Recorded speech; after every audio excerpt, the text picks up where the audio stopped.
Of exercise 3.1 is classify the following quantities as scalar और vector. तो हमें करना क्या है, यहाँ पर हमें स्केलर और वेक्टर क्वांटिटीज़ बतानी है। यहाँ पे कुछ क्वांटिटीज़ हमें दी हुई हैं, उनका बताना है कि स्केलर है या वेक्टर है। तो स्केलर और वेक्टर होते क्या हैं? स्केलर जिसमें हमें सिर्फ मैग्नीट्यूड का पता हो, और वेक्टर जिसमें हमें मैग्नीट्यूड और डायरेक्शन दोनों मेंशन होती हैं, ये किस डायरेक्शन में बॉडी मूव करेगी या कितने मैग्नीट्यूड से। तो सबसे पहले स्टार्टिंग फ्रॉम फोर्स। फोर्स कौन सी क्वांटिटी होती है? स्केलर क्वांटिटी होती है, सॉरी वेक्टर क्वांटिटी होती है। स्पीड जो है वो स्केलर क्वांटिटी होती है। एकदम वेलोसिटी जो है वो वेक्टर क्वांटिटी होती है। एरिया जो है वो स्केलर क्वांटिटी होती है। एक्सेलरेशन वेक्टर क्वांटिटी होती है। वर्क स्केलर क्वांटिटी होती है। वॉल्यूम कौन सी क्वांटिटी होती है? क्योंकि वॉल्यूम में डायरेक्शन का कोई काम नहीं होता, तो इसमें हम वॉल्यूम जो है वो स्केलर क्वांटिटी होती है। देन इसके बाद वेट कौन सी क्वांटिटी होती है? वेक्टर क्वांटिटी होती है। और मास जो है वो स्केलर क्वांटिटी होता है।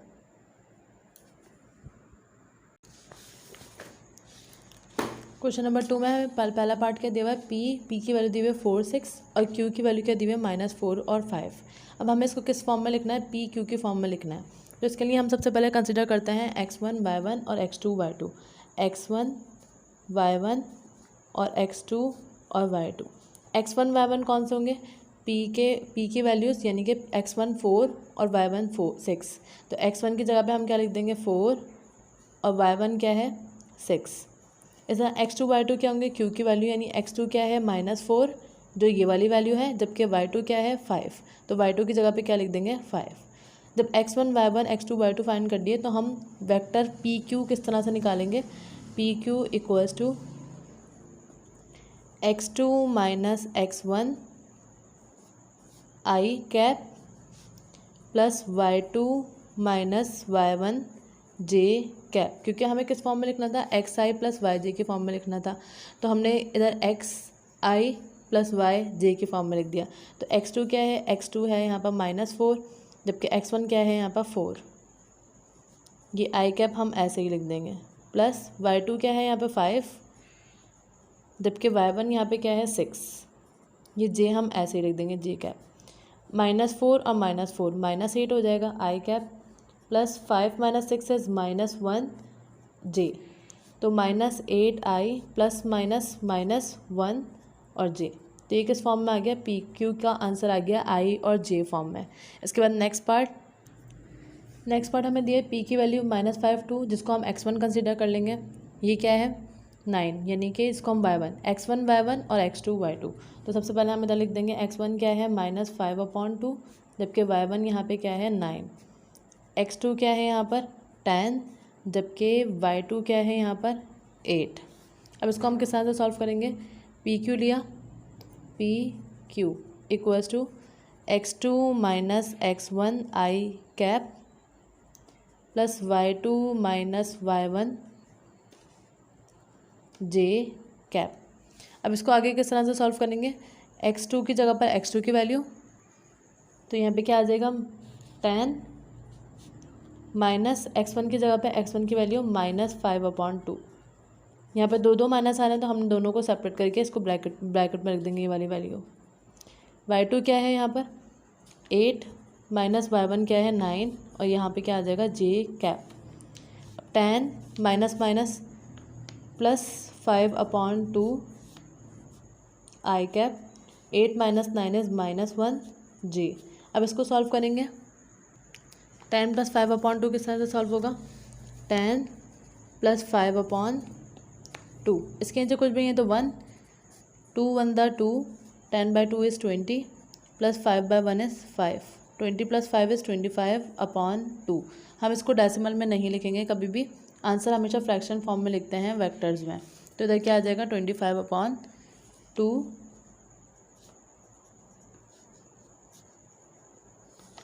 आई कैप प्लस -1 जे। अब हमने इसको सॉल्व करा है खुद से, लेकिन अगर साइंटिफिक कैलकुलेटर में इसको डायरेक्ट सॉल्व करेंगे तो भी आंसर क्या आएगा? 25/2। अगर डेसिमल में आंसर आ रहा होगा तो हम उसको फ्रैक्शन में कन्वर्ट करेंगे, लेकिन यहाँ आंसर फ्रैक्शन में ही आना चाहिए। तो हम इधर क्या लिख देंगे? ये पी क्यू, ये आंसर है इसका। ना थर्ड पार्ट इज पी की वैल्यू दी हुई है -3 और 6, जबकि क्यू की वैल्यू क्या दी हुई है 5 और 9। तो यहाँ पर x1 क्या होगा -3, जबकि y1 क्या होगा 6, x2 क्या होगा यहाँ पर 5, जबकि x3 क्या होगा y2 क्या होगा 9। x1 x2 y1 और y2। अब हम पी क्यू किस तरह से निकालेंगे, x2 minus x1 I cap plus y2 minus y1 J cap. तो x2 की जगह पे x2 की वैल्यू यानी कि 5 माइनस x1 की जगह पे -3 और ये आई कैप ऐसे ही लगा देंगे हम। देन प्लस y2 की जगह पे y2 की वैल्यू यानी कि 9 माइनस y1 की जगह पे क्या आ जाएगा 6 और यहाँ पे क्या आ जाएगा J cap. Then 5 minus minus plus 3 I cap, 9 minus 6 is -3 J, 5 plus 3 is 8 आई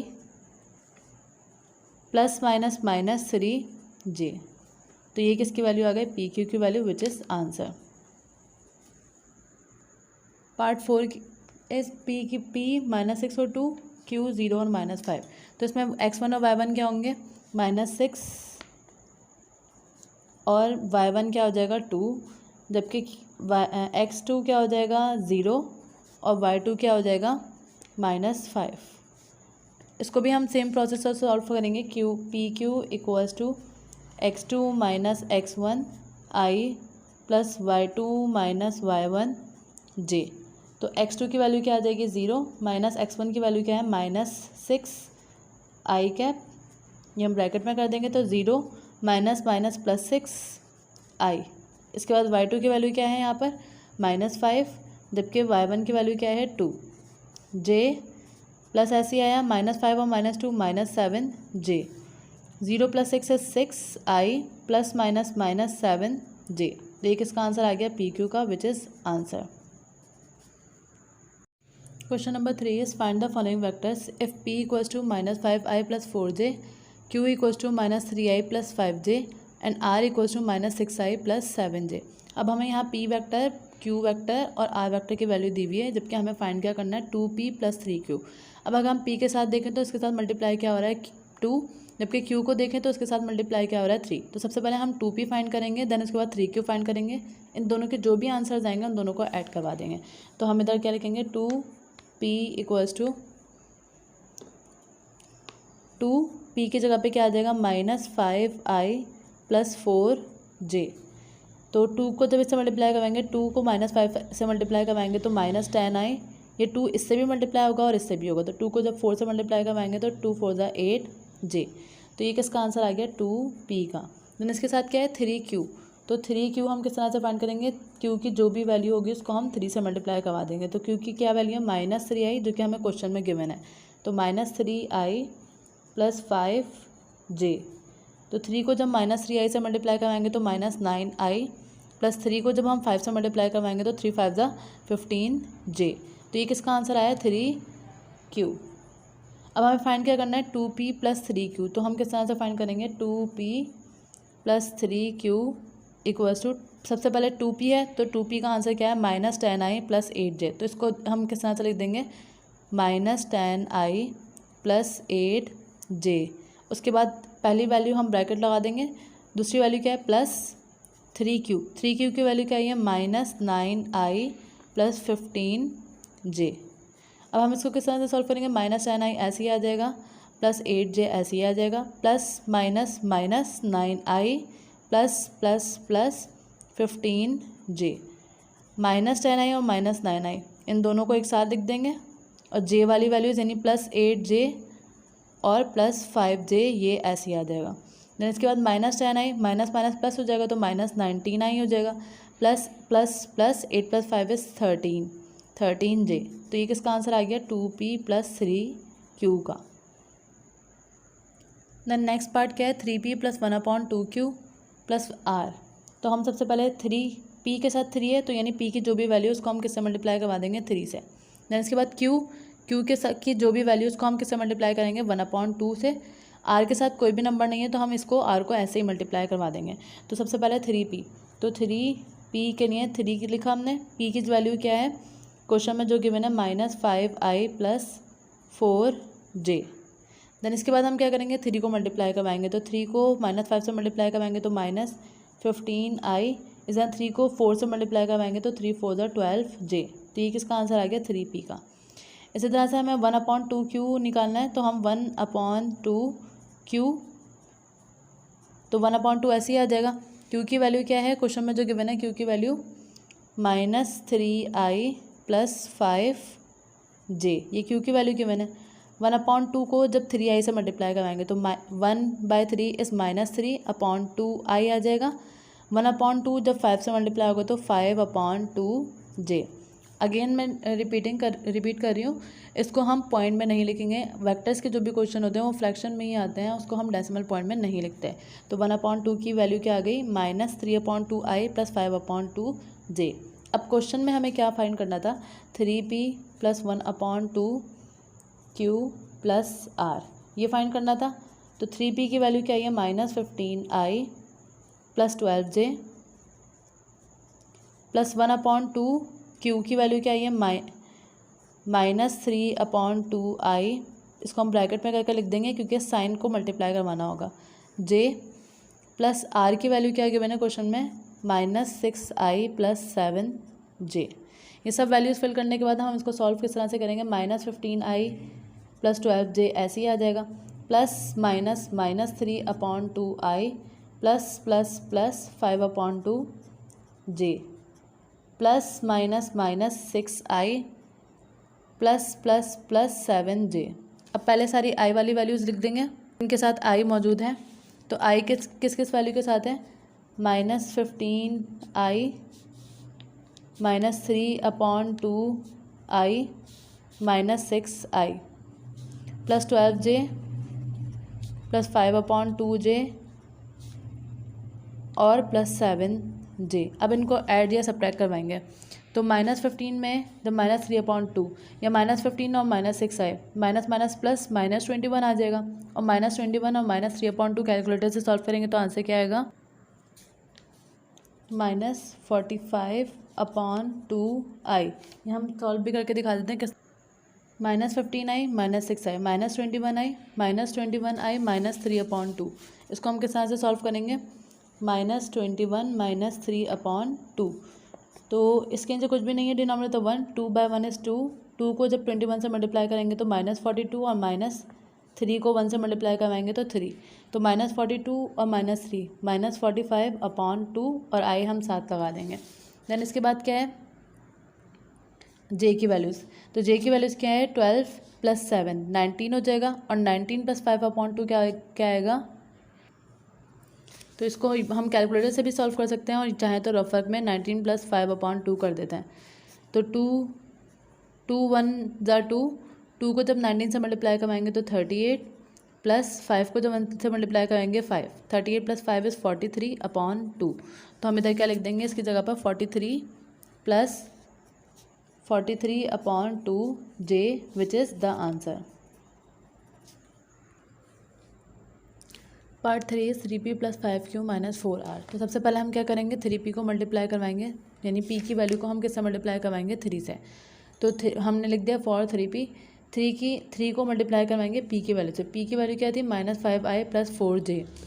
तो 3 को -5 से मल्टीप्लाई करवाएंगे -15i, 3 को 4 से मल्टीप्लाई करवाएंगे तो 12, ये 3p की वैल्यू आ गई। देन 5q की वैल्यू फाइंड करेंगे। 5q की वैल्यू किस तरह से फाइंड करते हैं, 5 की जगह पे 5 आया, q की जगह पे q की वैल्यू आ गई। q की वैल्यू क्या थी, -3i + 5j। तो 5 को जब -3i से मल्टीप्लाई करेंगे -15i, 5 को जब 5 से मल्टीप्लाई कराएंगे तो 25j। 5q की वैल्यू आ गई। देन इसके बाद पार्ट में क्या था, 4r। तो 4r से यानी r की वैल्यू को 4 से मल्टीप्लाई करवा दें, तो हमने 4 ऐसे ही लिखा, r की जगह पर r की वैल्यू यानी कि -6i + 7j। तो 4 को जब -6 से मल्टीप्लाई कराएंगे तो 24j, 24i, ये माइनस ऐसे ही आ गया। 4 को जब 7 से मल्टीप्लाई कराएंगे तो 28j। अब 3p आ गया, 5q आ गया, 4r आ गया। अब हम क्या लिख देंगे, 3p + 5q - 4r। तो 3p की जगह पे 3p की वैल्यू जो क्या है हमारे पास क्या आई थी, -15i + 12j। देन इसके बाद प्लस 5q, यानी 5q की value which is -15i + 25j। Then इसके बाद किसकी वैल्यू आ जाएगी, माइनस 4r। तो इन सब वैल्यूज़ को किस तरह से सॉल्व करेंगे, माइनस 15i ऐसे आ गया, प्लस 12j ऐसे आ गया, प्लस माइनस माइनस 15i ऐसे आ गया, प्लस प्लस प्लस 25j ऐसे आ गया, इस तरह माइनस माइनस प्लस 24i ऐसे आ गया, इस तरह माइनस प्लस माइनस 28j आ गया। अब हम क्या करेंगे, जो i के जिनके साथ i हैं वो एक साथ लिख देंगे, माइनस 15i और 24i। तो माइनस 15i 24i ऐसे एक साथ लिख दिया, 12j 25j और माइनस 28j ये हमने एक साथ लिख दिया। अब माइनस माइनस प्लस होता है, माइनस 15 और माइनस 15 माइनस 30 आ जाएगा, माइनस 30 और प्लस 24 यहाँ आ जाएगा माइनस 6i। आप डायरेक्ट साइंटिफिक कैलकुलेटर से में पुट करोगे वैल्यू आ जाएगी माइनस 6i। इसी तरह 12j प्लस 25j 12 प्लस 20 या इस तरह से कर सकते हैं, 25 माइनस 28 माइनस 3 में से जब 12 माइनस करेंगे तो 9 आ जाएगा। ये हो गया पार्ट 3 सॉल्व। इसी तरह अगर हम आते हैं पार्ट 4 पर, तो पार्ट 4 में हमें क्या बोला है, 1/2 माइनस 2r प्लस 4q। तो सबसे पहले हम किसकी वैल्यू निकालेंगे, 1/2 p की, देन 2r की वैल्यू निकालेंगे और 4q की वैल्यू निकालेंगे, देन हम इनके दरमियान साइन फिट करेंगे। तो सबसे पहले क्या है, 1/2 p। तो हमने यहाँ पे क्या लिख दिया, 1/2 p, यानी 1/2 की जगह पे 1/2 और इस p की जगह पे क्या आ जाएगा, p की वैल्यू आ जाएगी। अब 1/2 को जब -5 से मल्टीप्लाई कराएंगे तो यहाँ पे कोई साइन नहीं है, दैट मीन्स प्लस है, तो प्लस माइनस माइनस 1 को जब 5 से मल्टीप्लाई करेंगे तो 5 अपॉन डिनोमिनेटर में 2 ऐसे ही आ गया और ये आई कैप। देन 1/2 को जब 4 से मल्टीप्लाई करवाएंगे तो 1 को 4 से मल्टीप्लाई करेंगे, 1/4 इज़ 4/2, 4/2 आ रहा है, इधर 5/2 आ रहा है, तो ये कैंसिल नहीं हो सकते लेकिन ये कैंसिल हो सकते हैं। तो 2/1 इज़ 2, 2/2 इज़ 4, तो इधर क्या आ जाएगा, 2 आंसर आ जाएगा और इधर -5/2 क्योंकि कैंसिल नहीं हुआ, ये हम ऐसे ही लिख देंगे। देन इसके बाद हमें किसकी वैल्यू मालूम करनी है, 2r की। तो हम 2r की वैल्यू किस तरह से फाइंड करेंगे, ये 2r की वैल्यू हमने इधर क्या लिख दिया, फॉर 2r। तो 2r की वैल्यू के लिए पहले 2 लिखा और इधर r की जगह पे हमने r की वैल्यू लिख दी, which is -6i plus 7j। तो 2 को जब -6i से मल्टीप्लाई करेंगे तो -12i, क्योंकि 2/6 इज़ 12 और ये माइनस ऐसे आ गया। इधर 2 को जब 7 से मल्टीप्लाई करेंगे तो 2/7 इज़ 14। तो 2r की वैल्यू आके देन इसके बाद हम किसकी वैल्यू मालूम करेंगे, क्योंकि क्वेश्चन में हमें 2r के बाद किसकी वैल्यू बोली है, 4q की। तो हमने किसकी वैल्यू फाइंड कर ली, 4q की, यानी 4 को मल्टीप्लाई करवा दें q की वैल्यू से। q की वैल्यू क्या है, -3i प्लस 5j। तो 4 को जब -3i से मल्टीप्लाई कराएंगे तो 4/3 इज़ 12, 4/5 इज़ 20। अब इधर 1/2 की वैल्यू भी आ गई, p की, -2r की वैल्यू भी आ गई, प्लस 4q की वैल्यू भी आ गई। तो हमने सबसे पहले क्या फिल करा, 1/2 p की जगह पे 1/2 p की वैल्यू, देन माइनस, इधर हमने माइनस लिख दिया, 2r है तो हम ये वैल्यू, क्योंकि यहाँ पे माइनस है, हम ये वैल्यू ब्रैकेट में करके लिख देंगे, क्योंकि माइनस इससे भी मल्टीप्लाई होगा और इससे भी। देन इसके बाद क्या है, प्लस, तो हमने इधर प्लस लगा दिया, उसके बाद क्या है 4q, यानी 4q की वैल्यू रख दी यहाँ पर। अब इसको हम किस तरह से सॉल्व करेंगे, -5/2i प्लस 2g, तो ऐसे ही आ गया। अब ये माइनस माइनस प्लस 12i आ जाएगा यहाँ पे, minus plus minus 14g, then plus minus minus 12i ऐसे आया, प्लस प्लस प्लस 20j ऐसे आ गया। अब i जिनके साथ है ये -5/2i plus 12i minus 12i, then plus 2j minus 14j और प्लस 20j। प्लस का 12i माइनस का 12i कैंसिल हो जाएगा, यहाँ पे क्या बचेगा, सिर्फ 5/2i बचेगा।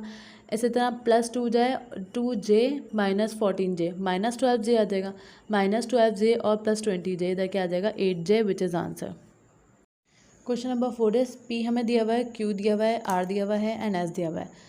हमें ये बोला है कि तीनों जो है वो गिवन पॉइंट, चारों जो है वो गिवन पॉइंट्स हैं, जबकि हमें फाइंड क्या करना है, sum of the vector P Q and R S. तो सबसे पहले हम क्या फाइंड करेंगे यहाँ पर, क्योंकि हमें सम मालूम करना है पी क्यू और आर एस का, तो हम क्या फाइंड करेंगे, पहले पी क्यू मालूम करेंगे।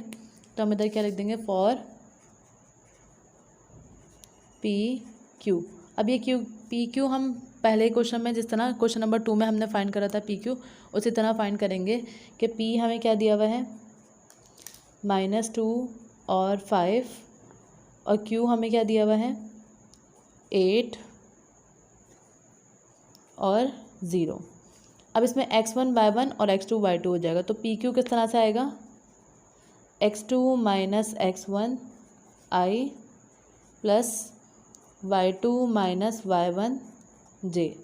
तो x2 यहाँ पे क्या है 8 माइनस x1 यहाँ पे क्या है -2, i आ जाएगा, प्लस y2 माइनस y1 यानी 0 माइनस 5, तो 0 माइनस 5 क्या हो जाएगा j। देन इसके बाद फर्दर सॉल्व किस तरह से करेंगे, 8 ऐसे ही आ जाएगा, minus minus plus 2i plus 0 minus 5s minus 5j, 8 plus 2 is 10i plus minus minus 5j। तो ये किसका आंसर आ गया, पी क्यू वैक्टर का आंसर आ गया।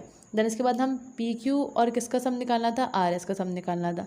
तो हम क्या लिख देंगे, are for R S.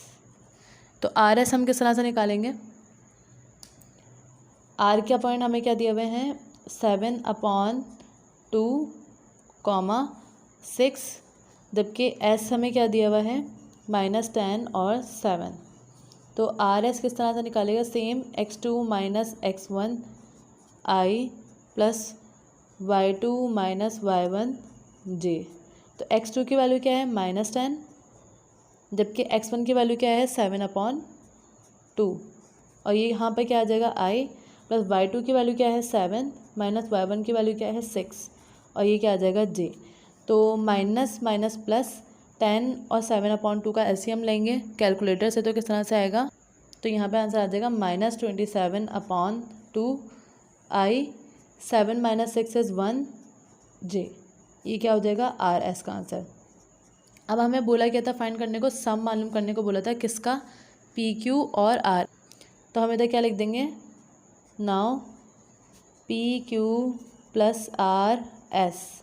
P Q की वैल्यू क्या है 10i minus 5j, plus R S की वैल्यू क्या है -27/2i प्लस j। तो 10i को ऐड करवा देंगे, 10i प्लस माइनस -27/2i और minus 5j plus plus plus j। तो -10i और -27/2 का जब हम एलसीएम लेंगे तो यहाँ पे क्या आ जाएगा -7/2i माइनस 5j और प्लस j। तो यहाँ पे क्या आ जाएगा माइनस प्लस माइनस, क्योंकि माइनस होता है तो यहाँ पे क्या आ जाएगा -4j। तो ये किसका सम आ गया, P Q plus R S का sum, which is answer. Question number 5 is find the unit vector. अब हमें यूनिट वेक्टर फाइंड करना है जो भी हमें यहाँ पे वैल्यूज वेक्टर्स दिए हुए होंगे, चाहे वो पी का दिया हुआ, क्यू दिया हुआ, आर दिया हुआ हो या एस। तो सबसे पहले हमें पार्ट में क्या दिया हुआ है, पी दिया हुआ है। तो यूनिट वेक्टर हम किससे रिप्रेजेंट करते हैं, यूनिट वेक्टर को हम पी के ऊपर एक छोटा सा कैप लगाते हैं, उससे रिप्रेजेंट करते हैं। ये क्या होता है, यूनिट वेक्टर। तो यूनिट वेक्टर होता किसके बराबर है, यूनिट वेक्टर बराबर होता है वेक्टर डिवाइडेड बाय मैग्नीट्यूड। यानी ये वेक्टर जो हमें गिवन होगा वो, और उस गिवन वेक्टर का हमें क्या निकालना पड़ेगा, मैग्नीट्यूड निकालना पड़ेगा, इसके बराबर होता है। तो हमें पी वेक्टर दिया हुआ है, इसका मैग्नीट्यूड नहीं दिया हुआ, तो सबसे पहले हम क्या करेंगे, मैग्नीट्यूड निकालेंगे। तो हम यहाँ पे क्या मेंशन कर देंगे, फॉर मैग्नीट्यूड ऑफ पी। इसको हम इक्वेशन 1 बोल देंगे ताकि इसमें हम दोबारा से पुट कर सकें। देन मैग्नीट्यूड ऑफ पी हम किस तरह से निकालेंगे, अब तो मैग्नीट्यूड ऑफ पी हम किस तरह से निकालते हैं, अंडर रूट लगाते हैं, उसके बाद पहली वैल्यू यानी कि -3। अब हम इधर आई जे रिप्रेजेंट नहीं करते क्योंकि हम मैग्नीट्यूड निकालना है। तो -3 का स्क्वायर आ जाएगा, प्लस सेकंड वैल्यू क्या दी हुई है 8, तो इधर 8 का स्क्वायर लिख देंगे, 8 का स्क्वायर। -3 का स्क्वायर क्या हो जाएगा 9, प्लस 8 का स्क्वायर क्या हो जाएगा 64। 9 प्लस 64 में जब हम 9 ऐड करवाएंगे तो क्या आएगा, 64 प्लस 9 होता है 73 के बराबर। 73 का कोई परफेक्ट स्क्वायर नहीं होता, और डेसिमल में हम कोई भी वेक्टर का आंसर नहीं लिखते, तो यहाँ पर हम √17 ऐसे ही रहने देंगे। उसके बाद हम क्या लिखेंगे, इक्वेशन 1 क्या बन जाएगी हमारे पास, P unit vector vector P हमें क्या दिया हुआ है -3i प्लस 8j अपॉन √73, क्योंकि हमने क्या बताया नीचे हम क्या लिखेंगे, डिनोमिनेटर में उसका मैग्नीट्यूड लिखेंगे, और मैग्नीट्यूड की वैल्यू क्या है √73, तो हम इधर क्या पुट कर देंगे √73। अब ये √73 हम इसके नीचे भी लिख देंगे और इसके वैल्यू के नीचे भी लिख देंगे, यानी आई कैप के साथ भी लिख देंगे और जे कैप के साथ भी लिख देंगे। किस तरह से, -3 अपॉन अंडर, वेरिएबल अलग कर लेंगे और कांस्टेंट अलग कर देंगे, इस तरह से 8 upon √73j, which is our answer. अब इसके बाद नेक्स्ट पार्ट क्या है, q = 5i - 9j। तो हम इसको भी इसी तरह से सॉल्व करेंगे कि q का यूनिट वेक्टर किस तरह से निकलेगा, vector q divided by magnitude of Q, इसको इक्वेशन 1 बोल देंगे। अब हमें क्या मालूम करना है, मैग्नीट्यूड ऑफ क्यू मालूम करना है। तो मैग्नीट्यूड ऑफ क्यू के लिए हम क्या यूज़ करेंगे, पहले वाले का स्क्वायर यानी 5 का स्क्वायर, पहली वैल्यू का स्क्वायर जो आई के साथ है, प्लस ये प्लस हमेशा ऐसे ही रहेगा, यहाँ अगर भले इसके साथ माइनस ही क्यों ना हो, यहाँ पर हम प्लस ही लगाएंगे। देन इसके साथ जो -9 है ना, हम ब्रैकेट में करके इस तरह से स्क्वायर लगा देंगे। भले माइनस इसके साथ हो या इसके साथ हो, वो हम ब्रैकेट में करके स्क्वायर लगाएंगे। जैसे पहले वैल्यू में -3 के साथ था तो हमने -3 लिखा था और स्क्वायर लगा देता। इसी तरह सेकंड वैल्यू के साथ माइनस होगा तो वो हम इसी तरह लिखेंगे कि -9 लिखा और स्क्वायर, लेकिन मिड में हमेशा प्लस ही रहेगा। तो 5 का स्क्वायर इज़ 25, -9 का स्क्वायर इज़ 81। जब इन दोनों को ऐड करवाएंगे तो आंसर क्या आ जाएगा 106, और 106 भी किसी का परफेक्ट स्क्वायर नहीं होता, तो हम इसको ऐसे ही रहने देंगे। अब हमें क्या मालूम करना है, क्योंकि यूनिट वेक्टर मालूम करना है, तो unit vector 5i - 9j upon magnitude के बराबर होता है 106। अब ये √ 106 इसके नीचे भी लिख देंगे 106i - 9 अपॉन √ 106j। तो ये किसका आंसर आया, क्यू यूनिट वेक्टर का, which is answer. Next part is हमें आर वेक्टर दिया हुआ 10i - 12j। इसमें भी हम वही काम करेंगे। यूनिट वेक्टर ऑफ आर किसके बराबर होगा, vector of R divided by magnitude of R. तो सबसे पहले हम मैग्नीट्यूड ऑफ आर निकालेंगे। मैग्नीट्यूड ऑफ आर किस तरह से निकालेंगे, पहले वाले का स्क्वायर यानी 10 का स्क्वायर, मिड में हमेशा प्लस आएगा, देन सेकंड वाले का स्क्वायर यानी -12 का स्क्वायर। 10 का स्क्वायर क्या होता है 100, 12 का स्क्वायर यानी -12 का स्क्वायर क्या हो जाएगा 144। जब हम इन दोनों को ऐड करवाएंगे तो आंसर क्या आ जाएगा √ 244, और 244 किसी का परफेक्ट स्क्वायर नहीं होता, तो हम इसको मजीद सॉल्व नहीं करेंगे। देन हमें मालूम क्या करना है, यूनिट वेक्टर। तो यूनिट वेक्टर किसके बराबर होता है, वेक्टर डिवाइडेड बाय मैग्नीट्यूड। तो वेक्टर की वैल्यू क्या है 10i - 12j डिवाइडेड बाय √ 244। ये √ 244 हम इसके नीचे भी लिख देंगे, यानी इसके डिनोमिनेटर में भी लिख देंगे और 12 के डिनोमिनेटर में भी लिख देंगे। इस तरह से ये क्या हो जाएगा आंसर। देन इसके बाद हमें नेक्स्ट पार्ट क्या दिया हुआ है, s = 7i + 5j। तो इसका भी यूनिट वेक्टर मालूम करना है। तो यूनिट वेक्टर किसके बराबर होता है, वेक्टर डिवाइडेड बाय मैग्नीट्यूड। तो मैग्नीट्यूड निकालेंगे इसका भी सबसे पहले। तो मैग्नीट्यूड निकालने के लिए हम जो दोनों वेक्टर दिए होते हैं उनका स्क्वायर लेते हैं। तो पहले वाले का स्क्वायर यानी 7 का स्क्वायर, उसके बाद सेकंड वाले का स्क्वायर यानी 5 का स्क्वायर, मिड में हमेशा क्या लगेगा, प्लस लगेगा। 7 का स्क्वायर क्या होता है 49 और 5 का स्क्वायर क्या होता है 25। इन दोनों को ऐड करवाएंगे, आंसर क्या आ जाएगा √ 76। अब क्योंकि 76 का भी कोई परफेक्ट स्क्वायर नहीं होता, तो हम इसको ऐसे ही रहने देंगे। इसके बाद यूनिट वेक्टर किसके बराबर होता है, vector divided by magnitude. Vector क्या है, S vector 7i + 5j। Magnitude क्या है √ 76 जो हमने कैलकुलेट किया है। अब इस √ 76 को इसके डिनोमिनेटर में हम लिख देंगे यानी 7 अपॉन √ 76, और इसके डिनोमिनेटर में भी लिख देंगे यानी 5 अपॉन √ 76, विच इज़ आंसर।